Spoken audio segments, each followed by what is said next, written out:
إنني سعيد. الحمد للہ وکفا والصلاة والسلام علی من لا نبی بعد اما بعد بسم اللہ الرحمن الرحیم۔ حج مذاکرہ گروپ کے ساتھ الحمدللہ ہمارا حج کا یہ سفر قدم بقدم پڑاؤ پہ پڑاؤ آگے بڑھ رہا ہے۔ اس سے پہلے کے سبق میں ہم نے یہ سیکھنے کی کوشش کی کہ رمی جمار کہتے کسے ہیں اور 10 ذی الحجہ کی رمی وہ کس طریقے سے کی جائے گی۔ آج کے سبق میں ہم بنیادی طور پر چند احتیاطوں کے بارے میں سیکھنے کی کوشش کریں گے جو رمی کرتے وقت یعنی شیطان کو کنکر مارتے وقت ان احتیاطوں کا لحاظ رکھنا ضروری ہے، تو ان کو سیکھنے کے بغیر ہم آگے نہیں بڑھ سکتے اور ہماری یہ رمی درست نہیں ہو سکتی۔ تو یہ یاد رکھیں کہ کنکری کا جمرہ پر یہ جو آپ کو تصویر میں یہ ستون نظر آ رہا ہے، اس پر لگنا ضروری نہیں ہے، بلکہ یہ جو اس کے ارد گرد حوض سا بنا ہوا ہے اس میں بھی اگر کنکری گر جائے تو بس یہی کافی ہے، جیسے کہ پچھلے اسباق میں بھی اس کی طرف اشارہ کیا گیا تھا۔ البتہ اگر کسی کو یہ بھی شک ہو، جیسے کہ آپ دیکھ رہے ہیں یہ رش ہے اور یہاں سے کوئی کنکر مارے تو ہو سکتا ہے کہ اسے شک ہو کہ اس حوض میں بھی یہ کنکری نہ گری ہو،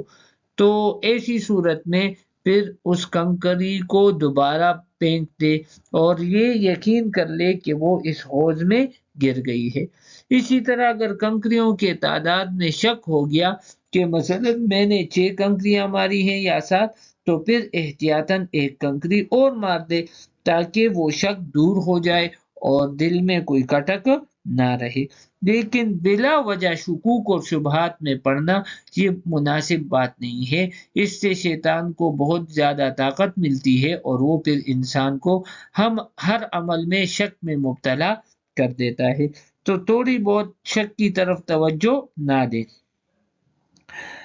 اسی طرح یہ بات بھی یاد رکھیں کہ یہ جو جمارہ ہے اس پر کسی بھی جانب سے کنکر مارنا جائز ہے اور کسی طرف سے بھی آپ کنکر مار سکتے ہیں، لیکن بہتر صورت اور مستحب طریقہ یہ ہے کہ آپ اس ایسی جانب کھڑے ہوں کہ آپ کے بائیں جانب مکہ مکرمہ ہو اور دائیں جانب مدینہ منورہ یہ منا ہو، لیکن یہ کوئی لازمی نہیں ہے، فرض نہیں ہے، اپنے حالات کے مطابق جہاں پر بھی آپ کو آسانی ہو اور آپ اس کو کنکر مار سکتے ہوں تو مار دیں، کیونکہ ایسے نہ ہو کہ فضیلت حاصل کرنے کی وجہ سے ہم کسی خدا نخواستہ تکلیف اور مصیبت کا شکار نہ ہو جائے۔ اسی طرح یہ بات بھی یاد رکھیں کہ یہ کنکر ایک ایک کر کے پھینکے جائیں گے، اگر کسی نے مٹھی میں کنکر ساتوں لیے اور اکٹھے ہی پھینک کر یہ سمجھا کہ میرے ساتوں کنکر ادا ہو گئے تو ایسا ہرگز نہیں ہے، بلکہ اگر کسی نے اکٹھے پھینک دیے تو یہ ایک ہی کنکر شمار ہوگا اور اس کو مزید 6 کنکر مارنے پڑیں گے ورنہ اس کی رمی ادا نہیں ہوگی۔ اس کے ساتھ ساتھ یہ ایک اہم مسئلہ ہے جس کا سمجھنا بہت ضروری ہے، بعض لوگ عذر کی بنا پر خود کنکر نہیں مار سکتے تو وہ کسی کو نائب بنا دیتے ہیں، کسی کو اپنی طرف سے وکیل بنا دیتے ہیں اور وہ وکیل ان کی طرف سے رمی کر لیتا ہے، تو بالکل شریعت نے اس کی اجازت دی ہے کہ ایک آدمی انتہائی عذر کی بنیاد پر وہ رمی کرنے پر خود قادر نہ ہو تو وہ کسی اور کو نائب بنا سکتا ہے، لیکن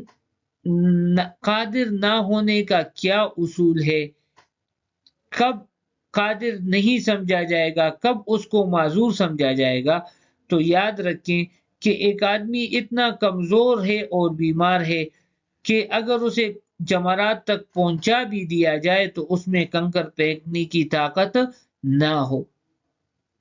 تو علماء نے ہمارے سمجھانے کے لیے اس کے ایک پہچان بتائی ہے کہ اگر آدمی نمازیں بیٹھ کر پڑھتا ہو اور وہ اتنا معذور ہو کہ وہ بیٹھ کر نماز پڑھتا ہے، یا اتنا معذور تو نہیں ہے لیکن جمرات تک پیدل چلنے کی اس کے اندر طاقت اور قوت نہیں، اور کوئی ویل چیئر پر لے جانے والا بھی نہیں ہے اور کوئی سواری بھی میسر نہیں ہے، تو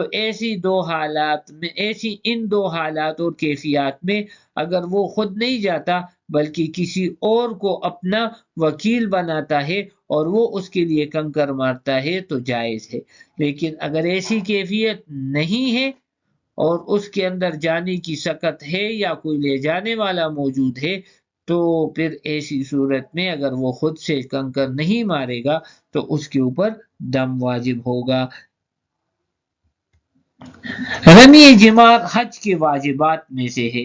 جو بغیر کسی شرعی عذر کے بنا پر رمی چھوڑ دے تو اس پر گناہ بھی لازم ہوگا اور دم بھی لازم آئے گا، وہ گناہگار بھی ہوگا اور اس کے اوپر دم بھی لازم آئے گا۔ اور اگر کوئی شرعی عذر ہے جس کی بنا پر اس نے چھوڑ دیا اور کسی کو وکیل بھی نہیں بنایا، حالانکہ شرعی عذر کی وجہ سے اس کو چھوڑنے کی ایسے طریقے سے اجازت دی کہ کسی کو وکیل بناتا، لیکن یہ کسی ایسی معذوری میں اس کو خیال ہی نہیں آیا، چھوڑ بھی دیا اور کسی کو وکیل بھی نہیں بنایا، تو پھر چونکہ اللہ دلوں کے حالوں کو جاننے والے ہیں تو گناہگار تو نہیں ہوگا، لیکن بہرحال دم اس سے لازماً دینا پڑے گا، کیونکہ اس کو وکیل کم از کم بنا لینا چاہیے تھا۔ اسی طرح ہماری بہنیں ہجوم اور رش سے ڈر کر وہ کیا کرتی ہیں کہ خود کنکر نہیں مارتی بلکہ ان کا محرم ان کی طرف سے کنکریاں مار دیتے ہیں۔ یاد رکھیے، جیسے ہم نے اس سے پہلے شرعی آزار ذکر کیے، اگر وہ آزار نہیں ہے، صرف رش کی وجہ سے وہ ڈر رہی ہیں تو رش کوئی عذر نہیں ہے، کیونکہ اس کے لیے گنجائش ہے، وہ مغرب کے بعد بھی کنکر مار سکتی ہیں، عشاء کے بعد بھی مار سکتی ہیں جب رش نہ ہو، تو یہ کوئی عذر نہیں ہے، لہٰذا انہیں خود جانا چاہیے اور یہ سعادت اپنے ہاتھوں سے حاصل کرنی چاہیے، کسی کو وکیل نہیں بنانا چاہیے۔ اگر وکیل بنا دیا تو یہ وکیل بنانا درست نہیں اور نہ ہی وکیل کی رمی ان کی طرف سے درست ہوگی، تو ایسی صورت میں ان کے اوپر دم واجب ہو جائے گا۔ اس کے ساتھ ساتھ یہ بھی یاد رکھیں کہ شریعت جو ہے وہ خواہشات کی پورا کرنے کا نام نہیں ہے، بلکہ شریعت اس چیز کا نام ہے کہ جو اللہ نے ہمیں حکم دیا، جیسے حکم دیا ہم اسی طریقے سے اس حکم کو پورا کریں۔ اب بعض لوگ یہ سمجھتے ہیں کہ یہ ستون شیطان ہے، تو وہ غصے کے عالم میں کبھی گالیاں نکالتے ہیں، کبھی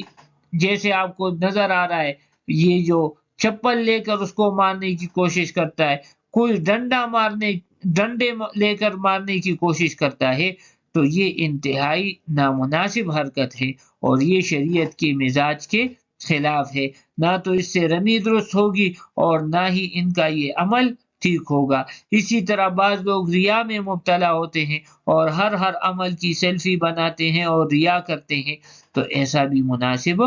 نہیں ہے۔ ریا سے بھی اپنے آپ کو بچائیں اور شریعت کے حدود سے تجاوز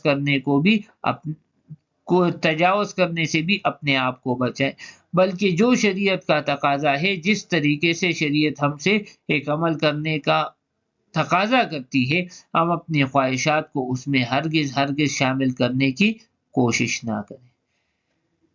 جیسے میں نے پہلے عرض کیا کہ عورتیں اور کمزور لوگ اگر وہ رش کی وجہ سے کنکریاں نہیں مار سکتے اور نہیں مارنا چاہتے، لیکن ان کے اندر جانے کی طاقت ہے، تو شریعت نے ان کے لیے گنجائش رکھی ہے۔ 10 ذی الحجہ کو زوال تک لوگ کوشش کرتے ہیں کہ کنکریاں ماریں، اس کے بعد پھر یعنی ظہر کی نماز تک، اس کے بعد بھیڑ کم ہو جاتی ہے، ہجوم کم ہو جاتا ہے، تو وہ اس وقت کنکریاں مار لیں،